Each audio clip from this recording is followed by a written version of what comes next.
Hello friends, I'm doing this video for a friend I'm going to let borrow my Zoom H2n, and it's going to just general general instructions on how to use this for doing voiceovers. So this is the H2n handy recorder. You see this is the back of this, where the batteries go in if you run the batteries out, but I've got some fairly fresh batteries in there. This is a little sort of a voice sock, or it's a piece of foam, whatever you can put over the top to keep from getting the P's and the strange sounds if you want to, or wind sock sort of thing. And so I'll put this on here, but first I thought what I'd show you is this is the top for doing voiceovers. I typically do use the XY in the front. You've actually got 4 mics in here, 2 that crisscross one way and 2 crisscross the other. I'm not going to go too much in detail on this. This is how you turn it on, since we're just talking about doing voiceovers. And it takes it just a few seconds to come up.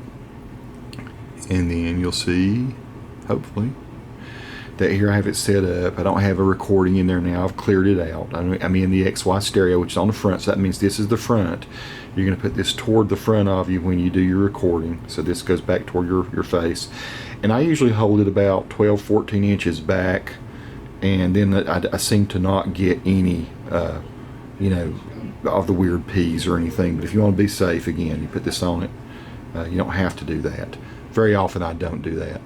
But you see here, I am in 320 kilobytes per second MP3. If you want to change that, if you want to do a wave or something like that, you can go here to the menu. There's a menu button right here. You can click it. You can see it pulls that up. And then you've got this little toggle switch here on the side, which you go down or up with. Right there it is. And you can go down here to record if you want to. And you can hit menu again. I think you can hit menu again, don't you? Nope. You push in on the toggle. And then you got record format, and you can click on that. Then you can pick different ones if you want to. If you want to do a 16-bit 44.1. I think for video, most people would do 16-bit 48. But I find that for most of my videos, I just do a 320 kilobyte per second MP3, and it works great. So that's what I use. I'm going to go ahead and just get out of that by clicking menu. So I'm going to leave it in there, menu, till you get back to the beginning. There may be a quicker way out, I don't know. But then when you're ready to record, the other thing, you have your gain here on the side. So you see I've got it set to about probably 7 or 8. If you see 10, then I think that what it is up top up here is what you're getting, right? Nope, I guess not. So I guess it's what you get right here. So if you see 10 right there, you're at 10. I usually try to go about 7 or 8, something like that, just so I don't get too much. You can see here the meter on the front. Now I'm holding this back about, again, 14, 18 inches from my face right now. But that meter will show you what kind of metering you're getting right now. And if you want to turn it up higher, then there you go. Or you turn it back down lower. You just don't want to peak, right? And there is a way you can do like a limiter on it, but I typically don't do that either. There's no need to. Right here's what you do to record. So you're going to hit that. And like currently I am recording, and here it advances the minutes and seconds or whatever. You can record a big long audio, and it syncs up just great with your video. It just locks in tight. What I would do if you're doing a video and you're doing the voiceover for it, then I would do a hand clap. Start this recording, start your camcorder recording, and you'll have a spike on your video audio and a spike on this. That's what I do all the time. If you're giving this to somebody to hold in their hand, you just tell them don't fidget with it or something like that. Better to stick it on a mic stand in front of them. Or any kind of stand that has that little screw in, which is just like what a camera uses. You put it on a camera tripod if you want to, or a monopod. That's usually what I do. I put it on a monopod, and so there you go. But if it's somebody that is holding it in their hand and they're doing it, just tell them not to fidget with it, and it doesn't pick up a whole lot of sound. If they're the kind of person that does this, then you're going to hear all kinds of mess. And the other thing you can do, you got this hold button on the side here. If you push that hold button up, then there's nothing they can do to turn it off by mistake, because sometimes people will push buttons up. Anything you push on this, anything you push, it just doesn't do anything.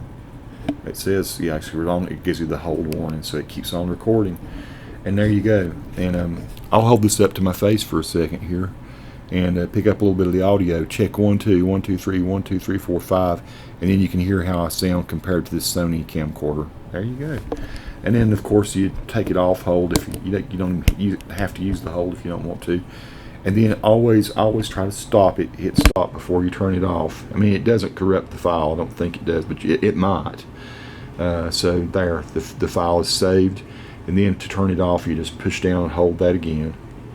It says goodbye, see you on it, and you're turned off. And that's all there is really to have to know about doing voiceovers with the Zoom H2n. Fantastic recorder for doing that kind of thing. I thought I'd better add that to get the audio out of it. And you can hook this thing up through the USB and go into your computer. Typically, if you've got a card reader in your computer or anything, I just do this though. I get the card out from the bottom here.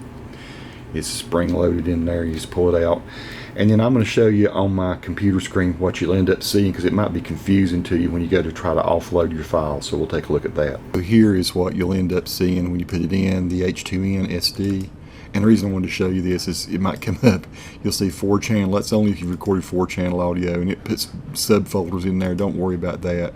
Usually you go to stereo and you fold down, and then usually it's in the first folder. And I don't know why they give you all these. I guess you could have situations where you have multiple folders. Typically everything that I record goes into that. If you record 4 different voiceovers, it'll all go into folder 1.